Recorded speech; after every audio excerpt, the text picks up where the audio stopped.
ఎన్ని వచ్చినా కూడా అలా నమ్ముకుని, నా ఫ్యామిలీని నమ్ముకుని అక్కడే ఉన్నాం. ప్రవాహంలో ఎంతో మంది వచ్చారు, ఎంతో మంది వెళ్ళిపోయారు.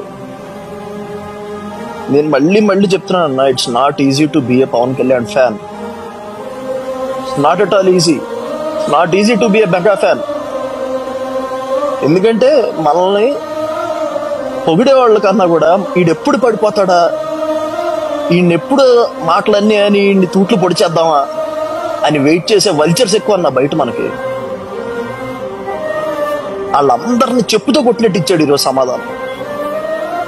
ఎన్ని చేశారు అసలు. నీ అమ్మ, ఓడిపోవడం మ్యాటర్ కాదన్న. చిరంజీవి గారు చూసిన సక్సెస్లు ఎవడో చూడలే. ఈ రోజు ఈ మాటలన్న వాళ్ళు అందరూ పదవి ఉంటేనే వాళ్ళకి అందం, పదవి లేకపోతే వాళ్ళకి ఏమీ లేదు. చిరంజీవి గారికి పదవి రాకపోయినా కూడా ఆయన మళ్ళీ సినిమా ఇండస్ట్రీకి పోతే ఆయన రారాజు, కూర్చుని ఏళ్తాడు. ఇంద్రసేనారెడ్డిలా కూర్చుని ఏళ్తాడు ఇండస్ట్రీని. అదే ఆయన స్టేచరు.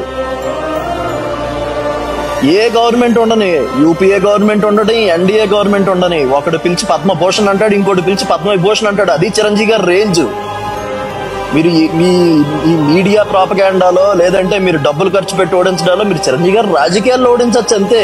కానీ జనాల్లో హృదయాల్లో ఏదైతే చిరంజీవి అనే పేరుందో దాన్ని ఎప్పటికీ ఎవడో చెరపలేడు. ఎందుకంటే మీరందరూ చేయలేదు, మీరందరూ చిరంజీవి గారిని మెగాస్టార్ చేయలేదు. మట్టిలోంచి పుట్టిన హీరో, సామాన్యుల్లోంచి వచ్చిన హీరో చిరంజీవి గారు.